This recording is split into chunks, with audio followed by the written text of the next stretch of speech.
Hej och välkomna till Udda Ting, en podcast om sällsamma historier, kreativitet och kreatörerna själva. Mitt namn är Henrik Möller, musiken är skapad av Testbild och loggan till podden är gjord av Malmökonstnären Nalecinski. Det här avsnittet ska handla om Star Wars och jag vet att när vissa fick höra det så trodde de att jag hade fullständigt förlorat förståndet. Ett par killar på Stockholms Lovecraft-festival sa att Star Wars, det är ju inte weird fiction, det är ju inget udda ting. Det är intressant men också inspirerande när något udda blir mainstream under så många år att folk ser det med andra ögon. Jag ska berätta. Idén kom när jag köpte den relativt nya boken The Making of Star Wars, alltså The New Hope från 1977 av J.W. Rinzler. Att plötsligt investera i barndomsnostalgi för 600 kronor kändes inte bara patetiskt utan också som ett rop på hjälp och en risk för att ett självmord låg bakom hörnet. Hur som helst, skämt åt sido. Jag är en av många som var med när det begav sig och jag golvades av original Star Wars-trilogin. Jag kom i och för sig in lite sent, jag var 7 år när jag gick och såg min första Star Wars-film. Året var 1983 och Star Wars-febern var intensiv med Return of the Jedi.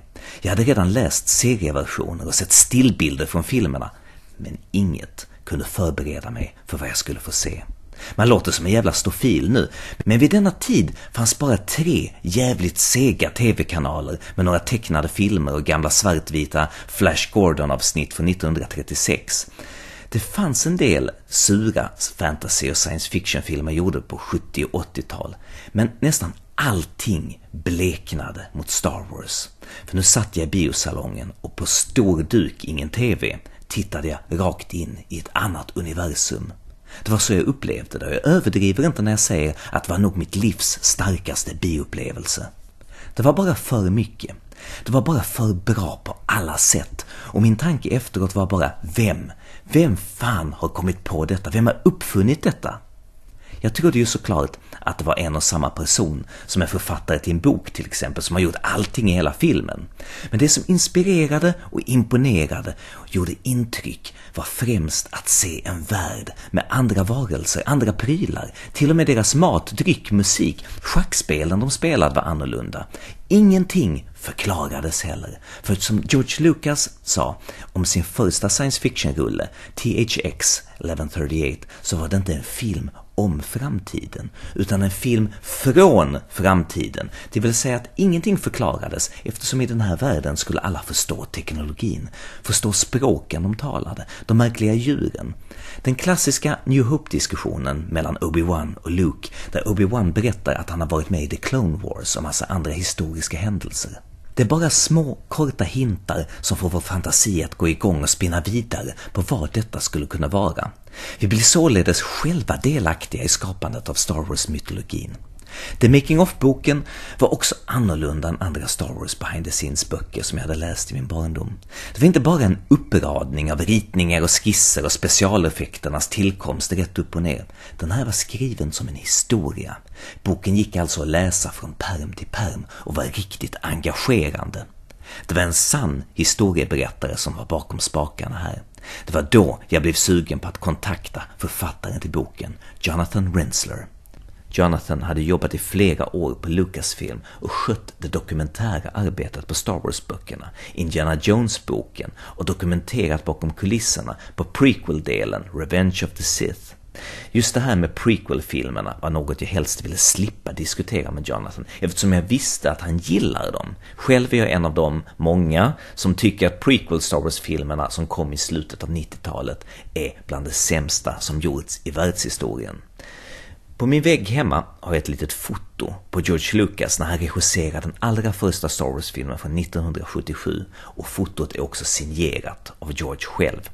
Som inspiration för mig själv hänger det där på min vägg. Men till en polare som hade fått hela den gamla trilogin förstörd bara på grund av att de senare filmerna var så fruktansvärda, undrade hur fan kan du ha den här skiten på din vägg? Mina enda ord var, fan vad bra han var där George, fy fan vad bra han var. Och det är också någonting som händer med många konstnärer, att de faller ur tiden och tappar sin gnista. De blir bara kassa helt enkelt. Det är sånt som händer. Men nu ville jag med hjälp av Jonathan Rinzler gå tillbaka i tiden till de första 3 Star Wars-filmerna där George Lucas enligt mig var världens främste historieberättare. En legend som hade revolutionerat storytelling och använt sig, en av de första skulle jag tro, av Joseph Campbells bok The Hero with a Thousand Faces. En bok om hur världens alla mytologier hänger samman, hur den klassiska hjältens resa ser ut i kulturer världen över. Tilläggsvis kan jag nämna att denna hjältens dramaturgi på senare år, efter den här första Star Wars-filmen, de första 2 tror jag det var, så blev den så populär att författaren Christopher Vogler skrev en manusdramaturgibok, The Writer's Journey, som förfinat Joseph Campbell och mejslat in hans fakta i ett filmmanus-blueprint. Faktiskt en mycket bra och intressant bok för alla som är intresserade av att skriva filmmanus. Men nu, hur skapades det allra första manuset i Star Wars och hur såg det ut? Jag har försökt gå till botten med detta med hjälp av J.W. Rinzlers bok. Och det finns säkert en massa nördar där ute som kommer att säga att jag har fel här och där, men jag gör mitt bästa. 1973. George Lucas började märkligt nog med att skriva långa stream of consciousness-aktiga sidor. Först med bara karaktärsnamn till sin värld. Det var Mace Windy, Lord Anakin Starkiller, Luke Starkiller, Leila, Owen, Van Ben, C2 Thorpe och många fler. Man ser vissa likheter, men han inkluderar alltså deras yrken, personlighet och möjliga roll i det här episka dramat. Sen gjorde han samma sak med planeterna i hela universum, deras ekologi och alla namnen. Bland annat Yavin var en skogsplanet befolkad av gigantiska håriga varelser vid namn Wookiees. Enligt Lucas var det en tydlig metafor för Vietcong. Lucas, som några år tidigare hade jobbat på manuset till Apocalypse Now tillsammans med John Milius, tog många av sina idéer därifrån och stoppade in dem i Star Wars. Och det blir tydligt när man ser närmare på rebellerna som kämpar mot det stora rymdimperiet. James Cameron påpekar i en intervju många år senare med Lucas att idag kanske man skulle kalla de Star Wars-rebellerna för terrorister. Hur som helst, nu började Lucas skriva på en 2 sidor lång handskriven idé. Det första fragmentet till Star Wars.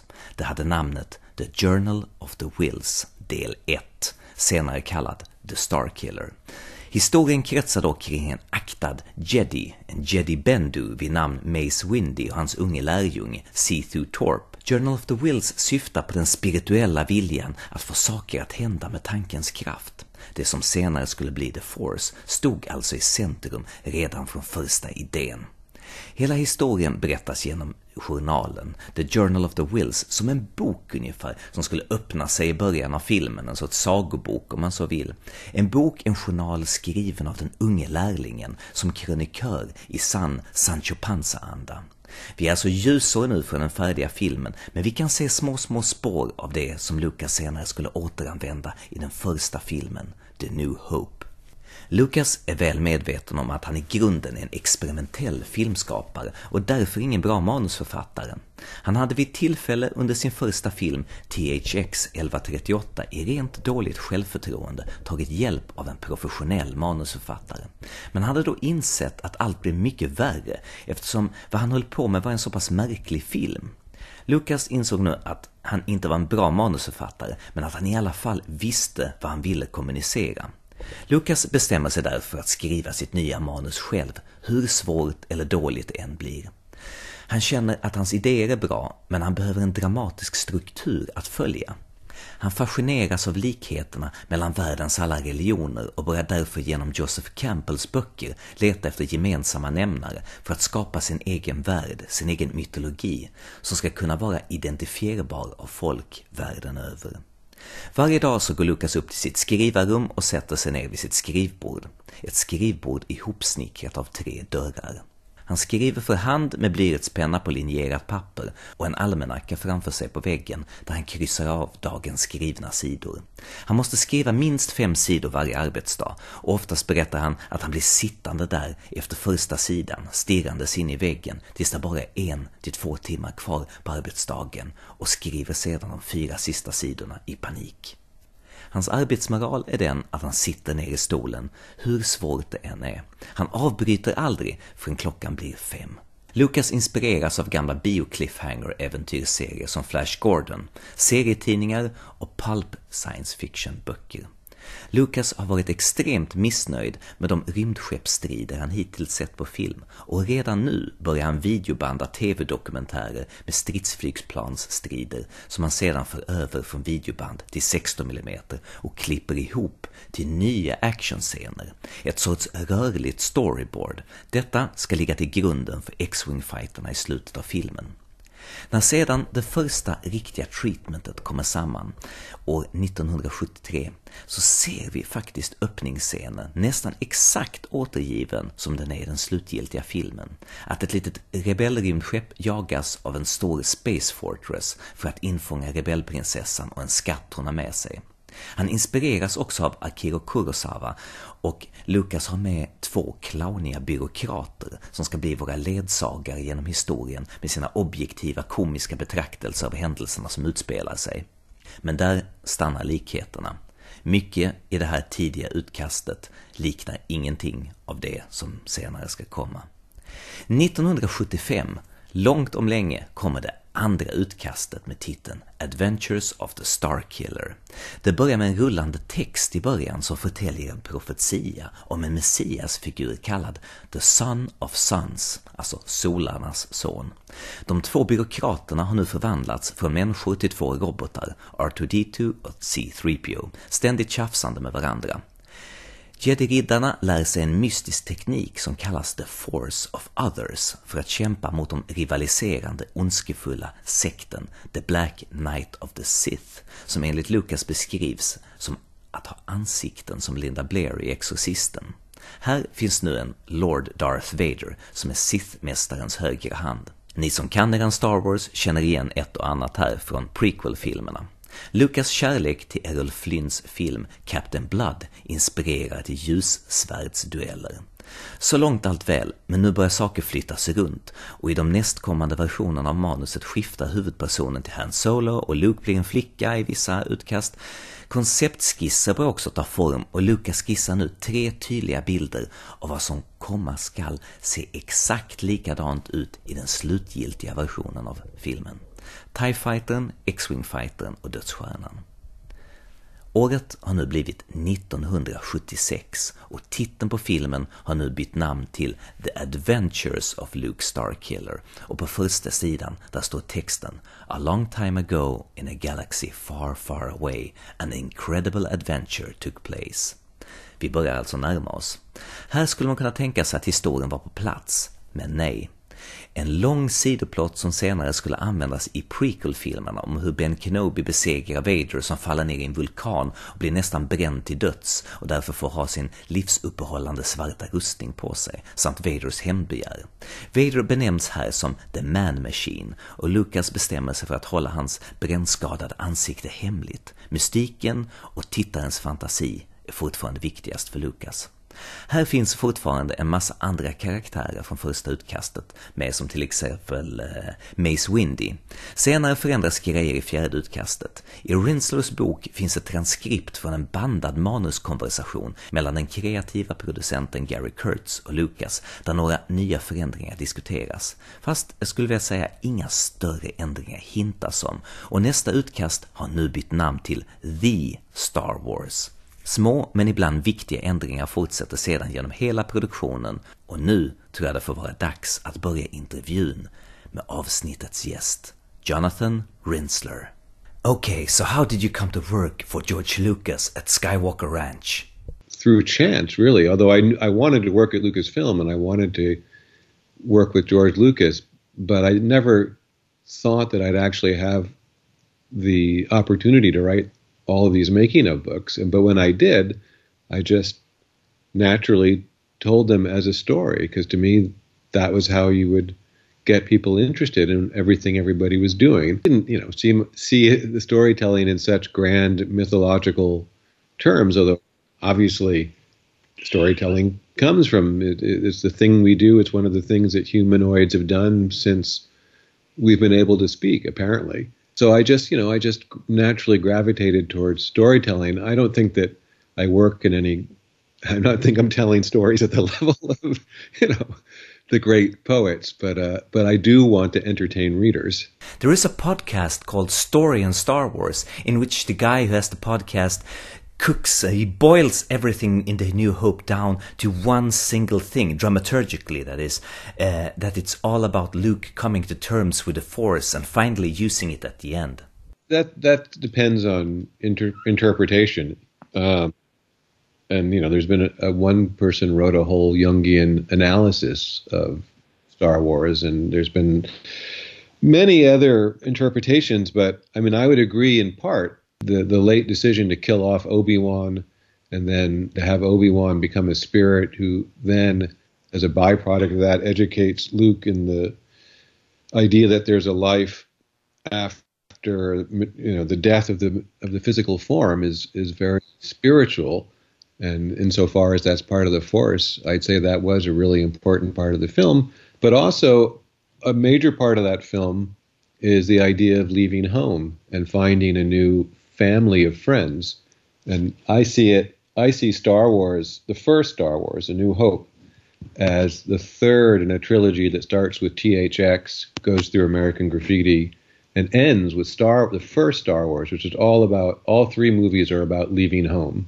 That was a big deal for George Lucas, to leave this very small town of Modesto, to go to USC and meet all these filmmaking people. I think Star Wars, in a way, is another version of his story. And then the next two Star Wars films, Empire and Jedi, are really something else. They're really about Luke's relationship to his father and the relationship of good and evil and things like that. I think that it's kind of like Star Trek.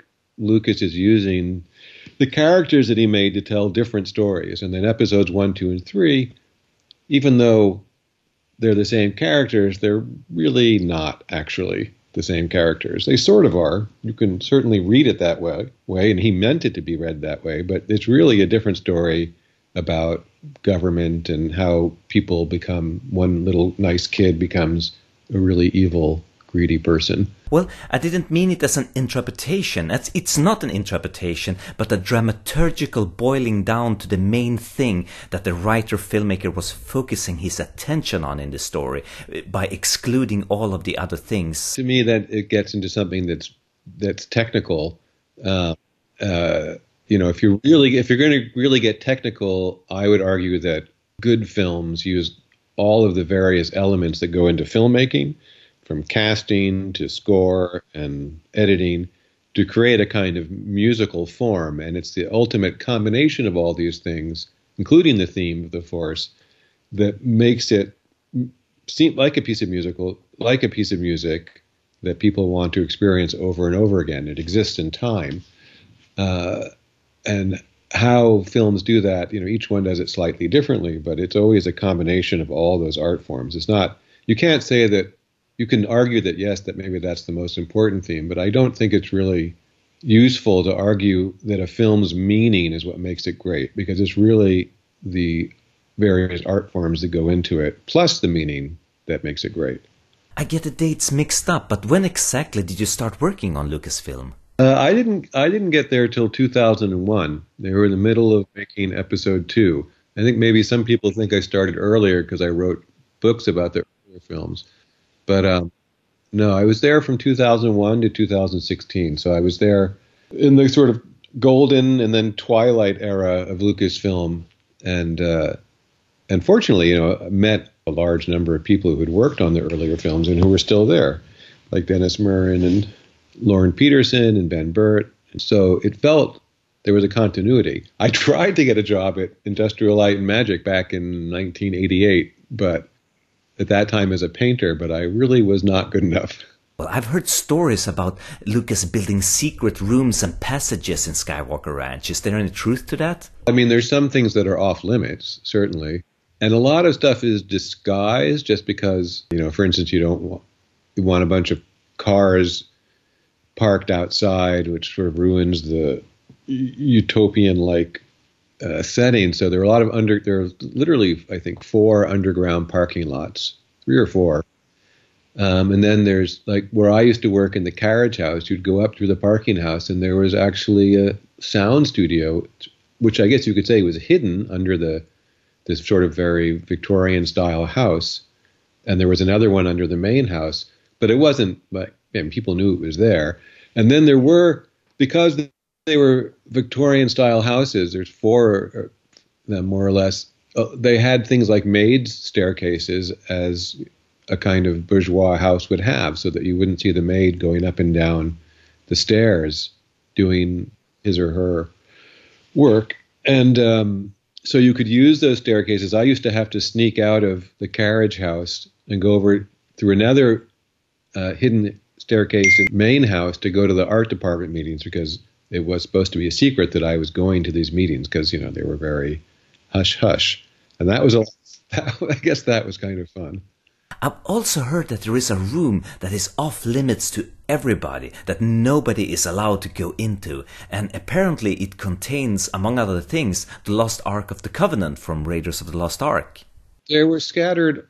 I mean, they weren't scattered, but they were, certain things were in certain places. But I think what you're talking about, I mean, the actual Ark of the Covenant is in a art archive, which isn't really disguised, but it looks like a barn, because George wants the whole ranch to look like a ranch and not an office building.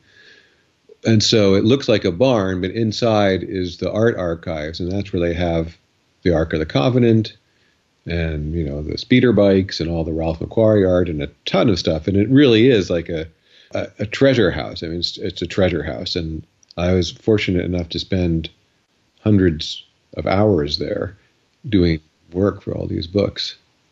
Yeah, I guess that must have been it. Just a legend then.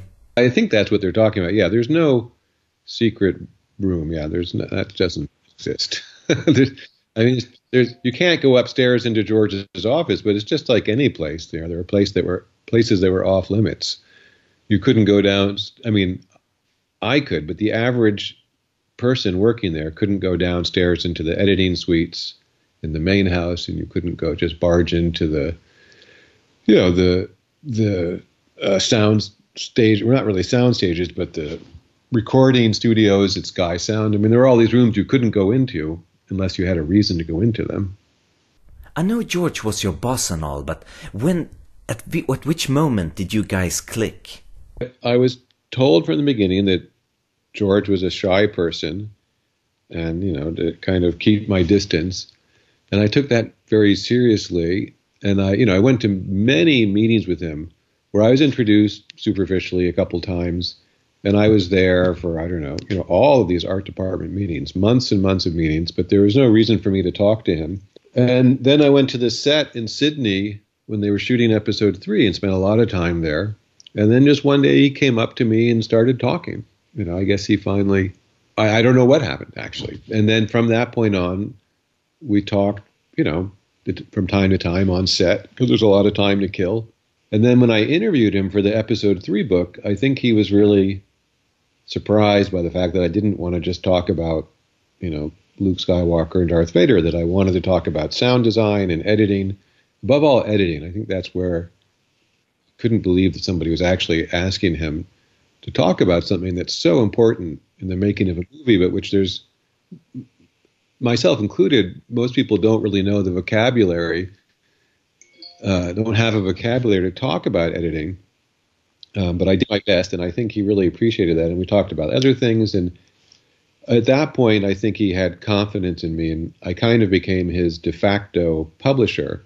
When he had an idea for a book, he would call me up and, say, this is what we're going to do. And, suddenly I'd go from having whatever number of books I have to a lot more books and a lot more work. But it was very exciting. And then, I don't know how many books we did together, a number of them. And it was a very, very interesting time. Okay, the first book you did was behind the scenes of Revenge of the Sith. Were you there on set at the start to make the book, or was it a decision that was made afterwards? No, I was there to do the book. So I was sitting there with my notepad and writing down anything interesting I saw or anything interesting somebody said, one of the actors or crew or George or whoever. And yes, it was a long, long process. I went to the pickups at Shepperton in England, went to Abbey Road Studios and saw was there for the whole week, basically, watching, or 2 weeks, I can't remember, watching John Williams record the soundtrack, which was amazing. And I got to see where the Beatles, worked. I mean, that was mind-blowing. Got to see the Paul McCartney piano. It was incredible. And all sorts of things. At Elstree, we shot the last couple of shots at Elstree, so I got to eat in the cafeteria there, which I don't think exists anymore. So, I mean, it was just an endless series of unforgettable experiences working on that film. I got to sit with John Williams and Ben Burt and George as they spotted the film. I mean, just wonderful things. And yes, and I went into that episode 3 book, and then the last chapter was the online chapter, which you can get on my website, jw.com. Incidentally, because I don't think you can get it anywhere else now. But how did it all start? Did George just ask you to do the book, or did you suggest to make the book? I was the editor of the behind-the-scenes, the nonfiction books. That was my job title. I was the nonfiction editor. And so I had to go talk to Rick McCallum, the producer, who everybody was terrified of, to talk about the episode 2 book, which was about halfway done. And I didn't really have anything to do with that. I mean, I edited it and helped it along its way. But the first time I met Rick, he said, what should we do for the episode 3 book? And I said, why don't we do something a little bit different? Because all of these making of books that are coming out these days are only about the visual effects. And while that's interesting, it's only a part of how they make a film. I said, why don't we do a book about everything that goes into a film, from the first art department meetings to filming to casting to costumes to everything. And he said, right there and then, he said, fine, let's do it. And literally about 5 days later, I was at the first art department meeting for episode 3, which was just George, Robert Barnes, Eric Tiemens, Ryan Church. I think Rick was there, and me, sort of trying to be discreet. and so it was my idea, but Rick made it happen. And then I was just persistent, saying, well, can I go to that? Can I do this? And then sometimes Rick would help.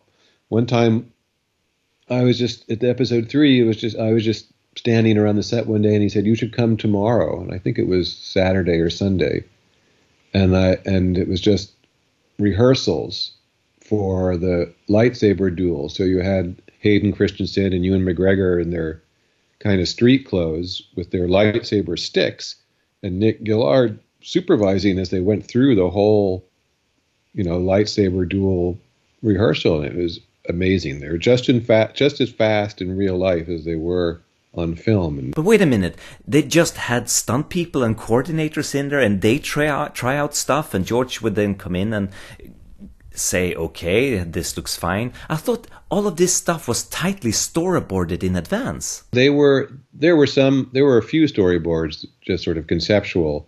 It was really Nick worked it out with the actors and the occasional stunt person for if the actors for some reason couldn't do like flip over backwards or something. George is not crazy about storyboarding. He did it when he had to, and there were a number of them done for even the prequels, but he prefers to kind of shoot footage and create it in editorial. Okay, so they did the work, and after working a few hours, George would come in and say, okay, that looks fine, let's go with that? It was an ongoing process where he'd look at it in the beginning, and he basically, I don't know exactly how many times they showed him the routine, but they would show him what they were doing, and he would comment on it and say, I like that, I don't like this, that's not what a Jedi would do, that kind of stuff.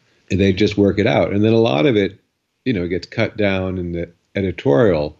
They might have shot an hour's worth of actual fighting, which gets boiled down to maybe 90 seconds in editorial. So that's where the fight really is finalized.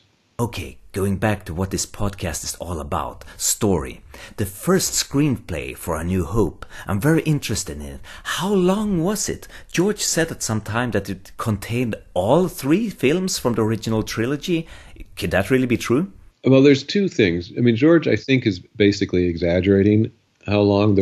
The rough draft which really is what he's referring to most of the time, is what we adapted. I adapted it into a graphic novel later. I don't know if you've seen that. It was called The. No. Dark Horse and I decided to adapt, well, with George's permission, obviously, his very first rough draft, which is, has the Wookiees attacking the Death Star and things like that, into a comic book. And that's what George is talking about. And it is longish, but it's not super long. But there's also, George told me he had a notebook full of his notes, but I don't think there's any scripts in there. I really don't. And that I've never seen, because I think it has his private thoughts as well, and so it's not really for publication. I asked him if I could see it once, and he said no. So I haven't seen that, but script-wise, it's not. I don't think there's any kind of hidden, long-lost script. I think that's a myth. I think it's just the rough draft. But at what time did the script change and become Star Wars? I mean, there was all kinds of intrigues in there at first, but there was a clear point when for all of the studio mundane stuff was thrown out, and George really put the stuff in there that became Star Wars. I can't remember. I think it's in the third or fourth draft. He goes from he abandons, the idea of Luke rescuing his brother, and instead he's rescuing Leia, who really is not his sister at this point, but she could have been a cousin. It's hard to tell because everything kept changing. I think, it was just a process of George of refining what he wanted, also working out how much things would cost, and that had a big effect on what he wrote. And then, refining certain ideas, and at some point it just clicked for him. Once the script is, you have a shooting script, then it's really about just trying to get the damn thing made. And it was a very difficult process. I don't think we can imagine how difficult it was. I mean, there were no visual effects to speak of at that time. He started his own visual effects company. And he'd never shot a movie on sound stages before, really. And he was just an indie movie maker who happened to hit it big with...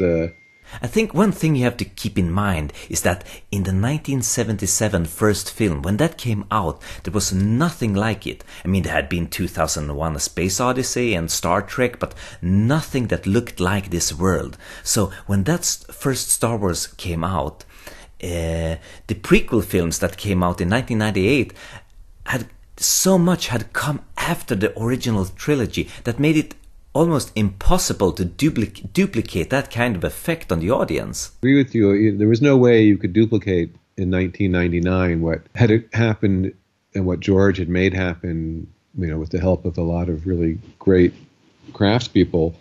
In 1977, there was you can't duplicate that time frame. And movies in general were kind of pessimistic and down, and Star Wars was upbeat and exciting.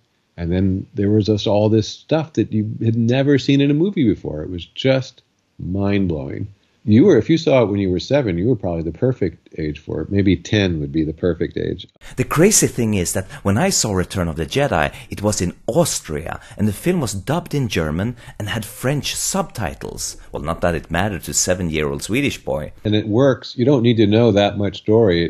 George always tries to make it work as a silent film, and I don't know if it would work perfectly, but you'd have a pretty good idea what was going on without any sound at all. Although, I think the prequels get a very bad rap. I mean, some of them are, episode 2 probably has the most problems, but I think episode 1 really got a very bad rap and was very unfortunate because it did have an effect on him, and it kind of undermined some of his confidence, I believe.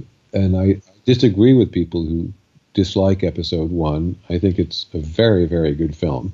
One of the greatest moves George ever made, in my opinion, was collaborating with writer Lawrence Kasdan on the scripts for Empire and Jedi. Something he never did again. He never did it on the prequels. Did you talk to George about his collaboration with Kasdan? Of course I asked him about Lawrence Kasdan and writing those 2 books. And I read all the scripts. And Kasdan was important, although I do think his importance is by fans is... I think he's given too much importance by fans, as is Gary Kurtz. They're both important. People conveniently forget that Gloria Katz and Willard Huyck performed something similar, not exactly the same, but similar to what Kasdan did on Empire, which is they polished the script for A New Hope. And that script is good. That is a very good script. And they also helped him on one of the relationships in American Graffiti. They were good writers who eventually self-destructed with Howard the Duck. But they were good writers. And, Lawrence Kasdan's made a series of flops too, and so has George. I mean, nobody's perfect. I've read the script for Empire and Jedi, and George wrote about 85% of those scripts. And then Kasdan came in, and also for Empire, Kirshner had something to do with Yoda, and Kasdan definitely polished them and made them a lot better, but he didn't write them. They were polishes, and and he wrote the character of the Emperor. For the prequels, it's true that George had trouble finding somebody who would do what the Hikes and Kasdan did. For the original, George is a great storyteller, goes back to what we were talking about in the beginning, but he has trouble sometimes with dialogue. Parts of his dialogue would be great, but it needs to be kind of edited down or, reworded, and he didn't really find somebody to do that for the prequels, although he did try it. There's Jonathan Hales who did episode 2, which for some reason didn't work, and that well anyway. And he's a very good writer. So, sometimes, films are hard to do, and sometimes they just don't work. And I believe George might have got help on the episode 3 script, but I'm not sure by whom. It was some time ago that I read about it, but could you talk about the old Chinese dramaturgical technique that George applied when making the prequel films so that they would sort of gel with the old original trilogy, where certain episodes would mirror each other and all 6 episodes would gel into a sort of a circle? I believe it was called ring composition? Refer to it as a tone poem, how certain themes are repeated and reiterated and changed, and then each change kind of amplifies the other. And we once said that you could move the films around, and if you watch them in different story order, you get a different story. I think that fascinated him because it's about editing. If you watch his student films that he made at USC, some of which are online, you can see he was really interested in just the art of filmmaking, how you could just put a bunch of images together that were not related and somehow create a feeling in the audience. And so there's all kinds of things that are shown once or twice in the films where you have somebody, basically Luke or Anakin, being tempted and one doesn't give in and the other one does. Or you have, it's been a while since I watched the films, but there are a lot of things that are repeated, in the Obi-Wan dies in episode 4 and Qui-Gon dies in episode 1, and it's the effect it has on the protagonist. But everybody deals with loss and things like that. And so I think it does give the films a dimension that I can't think of really any other cinematic work that goes as deep. I mean, not even Lord of the Rings. I read somewhere that it was an old Chinese dramaturgical technique he used, and I can't really remember ever hearing about anyone else using it. Well, I'm sure other people, any good novel, War and Peace, for example, it's going to have themes that go through, Dostoevsky and Melville, that have themes that are current in the lives of several characters. And I'm not enough of a cinema buff to say whether, even though I've seen a lot of films, I'm sure there's some Ingmar Bergman films where you have some things like that going on. And probably Kurosawa. Seven Samurai probably had a big influence on the way George was doing things. Each of the samurai react in a different way to having to defend this village. That may have had something to do with his thinking. But I don't know if there was where that idea came from in his mind, for sure. Well, the great thing about George was that he would take ideas from other cultures and things, and they would go through his filter, and they'd sort of come out in a different way, and then get other people excited about these other things. I mean, one of the things that he really liked about seeing foreign movies, particularly Japanese movies, when he was a student, it was like seeing something from another planet. They didn't bother to explain their whole culture to you. You just had to figure it out. And so he adopted that in making THX and then later Star Wars. For a sort of so-called sci-fi film, there's very little explanation of how machines work or what's going on. What was the most fun you had going through all of the old material at Lucasfilm when researching for the old trilogy? It's really fun to be able to go through all the art and to hold. I mean, I got to hold every single Ralph McQuarrie painting in my hands. You know, there's no frames around them or anything. They're just there. That was amazing to be able to just hold it right up to your eyes if you wanted to and look at details.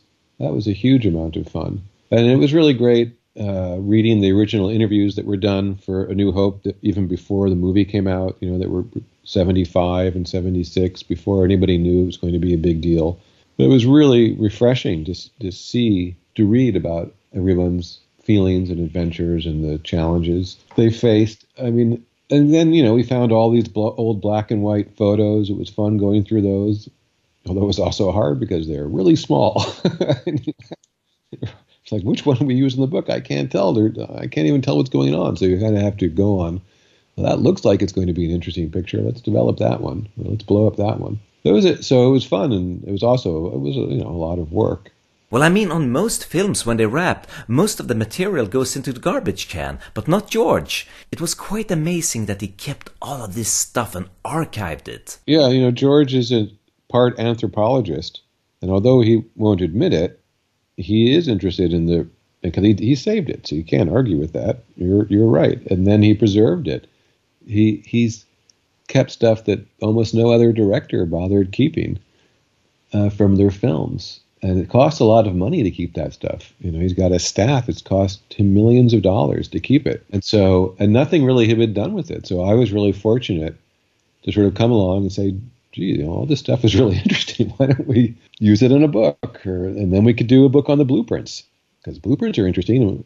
And he'd kept them, right? When I told him we're going to do a book on the blueprints, he told me, that sounds like a boring idea. But he didn't stop. The thing. That's the great thing about George. He said, that sounds boring. But he didn't say, no, I'm canceling that book. Don't do that. He just basically said, yeah, good luck with that. And then it turned out, I mean, Becker and Mayer did a great job designing and making the book, and the fans really like it. For you, what was the most interesting things you discovered while researching the making of A New Hope? Well, I think learning about how Obi-Wan wasn't killed off till they were shooting in Tunisia was a big one. You know, they decided to kill him off in the script, and that Alec Guinness almost walked off the film. That was big. Finding out that ILM was supposed to do shots of outer space that were just going to be shot in camera through the Millennium Falcon windows, you know, at Elstree, and it just didn't work. It was a total catastrophe. That was interesting. It was really amazing once we opened this box that hadn't been opened in 30 years in the archives, and there was the original Yoda, you know, sort of decomposed. That was an amazing moment. In what state was it? How decomposed was it? Was it still usable? It was it was not recognizable as Yoda. I mean, I could go on and on. There were so many. I learned a lot of stuff from George too, just, you know, off the cuff, and eventually ended up writing for a couple of shows for the Clone Wars, and ended up in a room with him and Dave Filoni talking about story. That was instructive. The amazing thing George did that puts him in the pantheon of all-time great visionary storytellers, for me that is that he used Joseph Campbell's world myths and the hero's journey to tell the story of Star Wars. Yeah, you know, I still think that's overemphasized, and George does that too, because it helps legitimize what he did. I really think he just wanted to tell a good story. I don't think you can go and say, I'm going to do a hero with 1,000 faces. They have to go through the following trials. I don't think there's much of that. There's as much Rudolf Steiner in there as there is Joseph Campbell. The books that he actually read at the time, and I can't remember what they are called, they're the Don Juan stories. Those also had an influence. They're in the it's mentioned in the making of Star Wars. I think those influences were as much as Joseph Campbell. It's just that later he and Campbell became friends, and this and that, and maybe episodes 5 and 6 have more Campbell than the other stuff. I think he was just trying to tell a good story, and we have the same collective unconscious, so you do certain things if you're trying to tell a heroic story. And also, but George, the thing that George really, the bigger thing that gets glossed over that George did in storytelling is to tell multiple stories at once. And pretty much all modern drama, or not all, a lot of modern drama, and certainly a lot of modern TV, these miniseries or these long-form series, are totally indebted to George, who started it not with Star Wars, but with American Graffiti, where he told 4 stories at once. And there were definitely precedents. There are other movies that did it, but not as flagrantly and not as so sort of disjointedly, to the point where the studio, Universal, didn't even want to release American Graffiti. They thought it was so weird and bizarre. And now we watch a show like The Americans, and it's got 4 or 5 different storylines going, and so did The Wire, and so did everything is told as well. People can't even stand a single storyline now. They find it too boring. Yes, I remember clearly what George did was the intercutting of the 3 different climatic action set pieces at the end of Return of the Jedi. The space battle, the battle on Endor, and the final confrontation between Luke and Darth Vader. I'd never seen anything like that. Totally new and very difficult to do. I mean, he makes it easy. Same with episode 1. There's 3 different storylines going at the end, at least. And it's very hard to do. And I think it's so exciting the way he does it. That's why I haven't watched one of the movies in a while, but when I do, I really enjoy that aspect of it. I must ask about the famous rumor that creative producer Gary Kurtz walked off Return of the Jedi after an argument with Lucas about not killing Han Solo, and Lucas' injection of tons and tons of new alien characters and monsters just to sell more toys. That was something that Gary Kurtz had an issue with. Zero truth to that. The reason why Gary Kurtz was already basically not part of Lucasfilm even before the end of Empire, although he was around. He wasn't officially fired, but George kind of took him off Empire, which is in the book, and Howard Kazanjian took his place.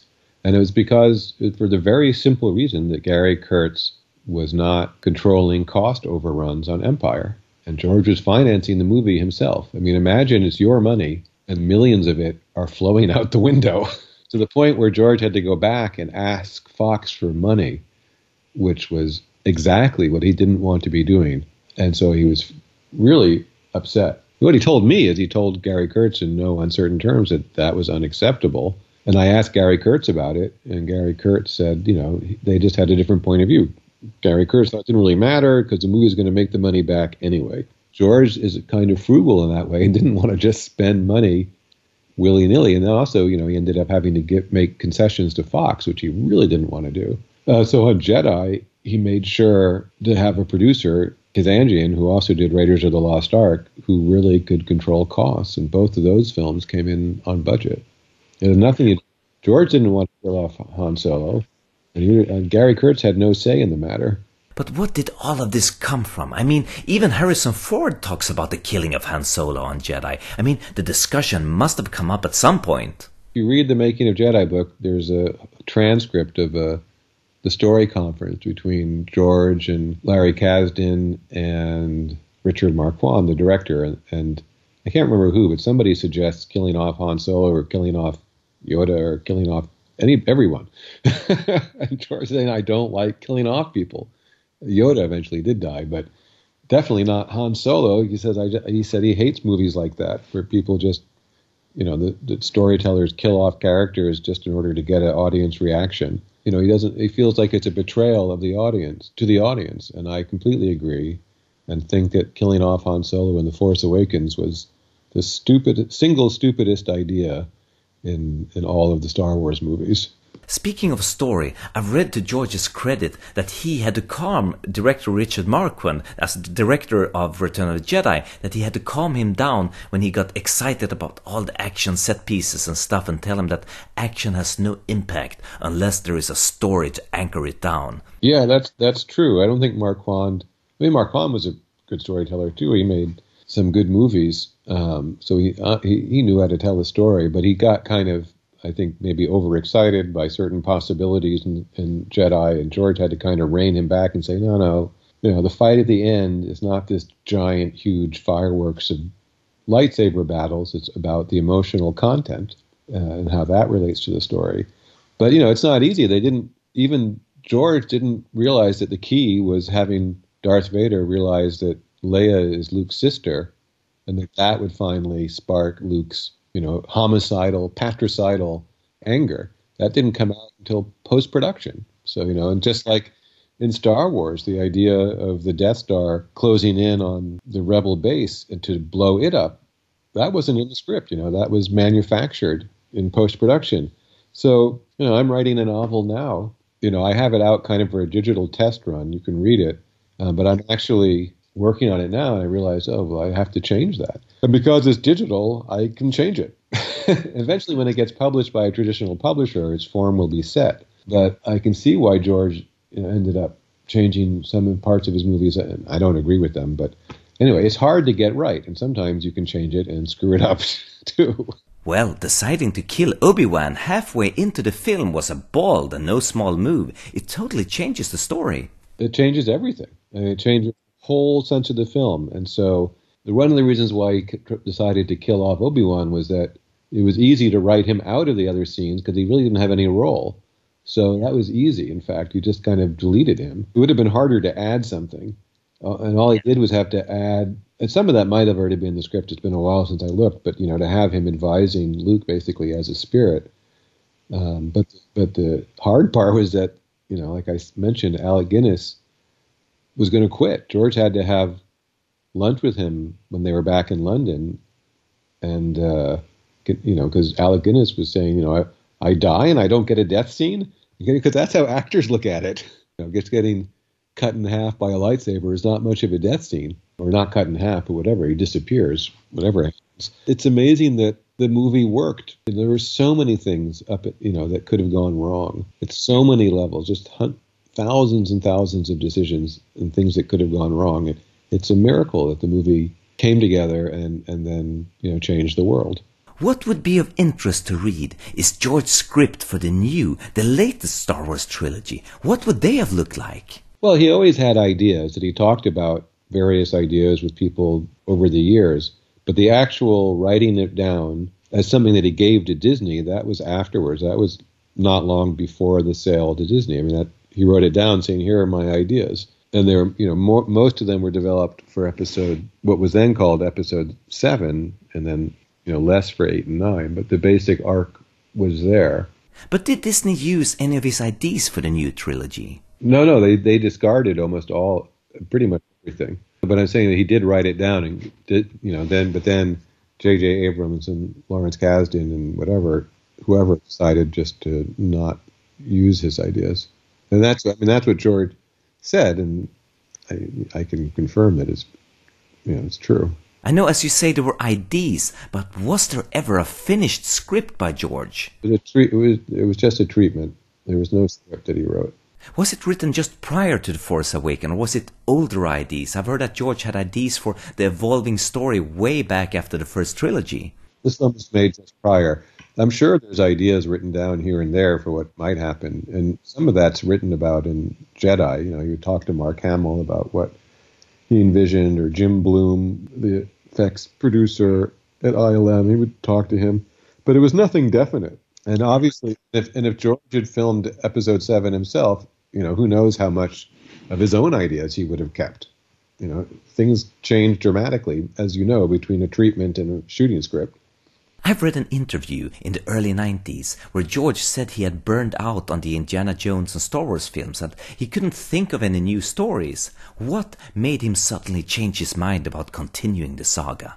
Well, it was a number of things, I think. He likes to build. Building costs a lot of money.